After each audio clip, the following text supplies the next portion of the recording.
En esta sesión vamos a empezar a utilizar controladores continuos y otros modos de control de MIDI, y para eso vamos a crear una pista nueva, una sesión nueva con un instrumento de software, y vamos a escoger algún instrumento que sea de sonido continuo como una flauta.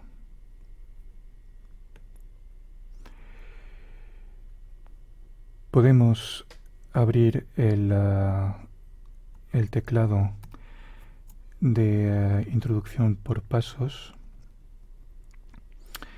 y, por ejemplo, aquí tenemos corcheas en forte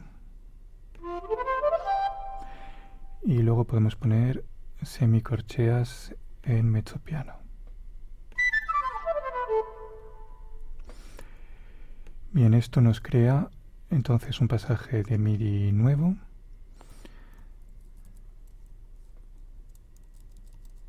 Y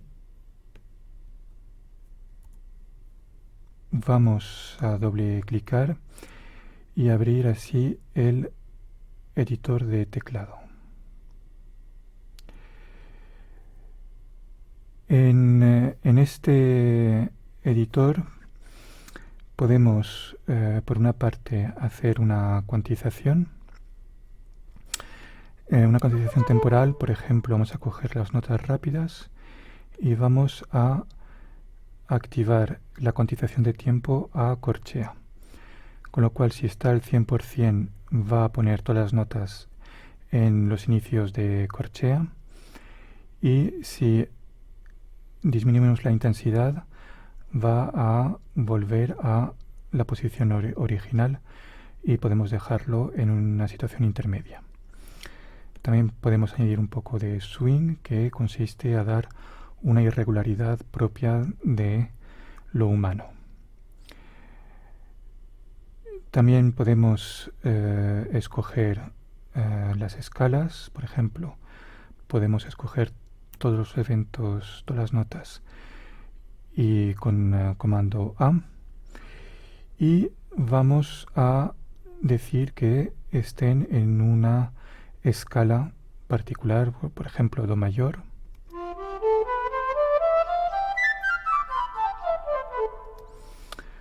o podemos coger Re y menor armónico, por ejemplo.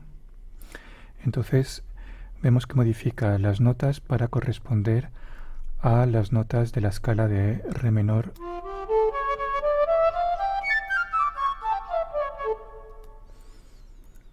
etc. También podemos globalmente aumentar o disminuir la velocidad, es decir, la intensidad de las notas, pero para eso vamos a utilizar el dibujo MIDI o MIDI Draw en inglés. Y vemos que aquí tenemos la velocidad de nota y estas barras corresponden a la velocidad de cada una de las notas.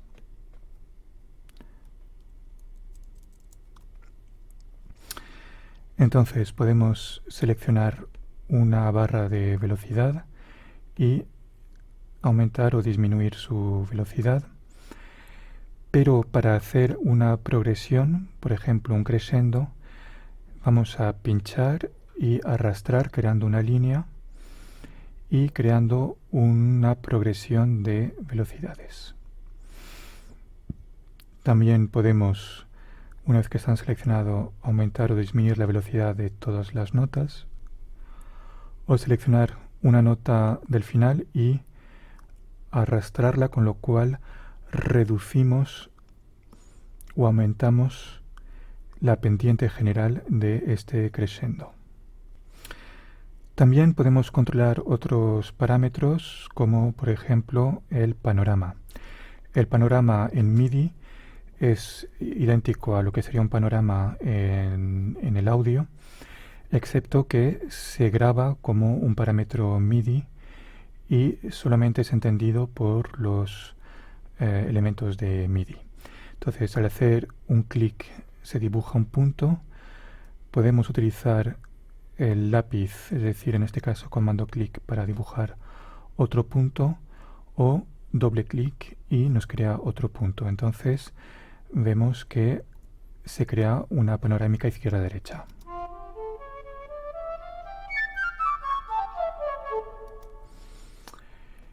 Igualmente podemos controlar la inflexión de tono, es decir, la variación continua de la altura. Para eso vamos primero a alargar la longitud de una nota y vamos a pinchar, o sea, doble clic o comando clic para dibujar variaciones de tono. Podemos hacer que una variación sea una línea recta, o con control mayúscula podemos hacer que se convierta en una curva cuya pendiente podemos modificar arrastrando el elemento.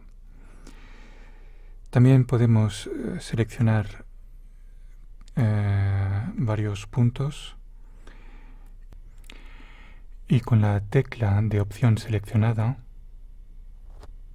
podemos arrastrar y copiar los elementos de automatización. También podemos ver que la inflexión de tono es una información MIDI, pero que va a depender de la información del navegador que se esté utilizando. Para eso vamos a ir, en este caso, a la interfaz de este instrumento, el sampler, y podemos modificar la cantidad de semitonos que cambia con la información de inflexión de tono. Entonces, esto es actualmente. Podemos ponerlo a 0, con lo cual no habrá variaciones. O podemos ponerlo, por ejemplo, al máximo, que sea una octava.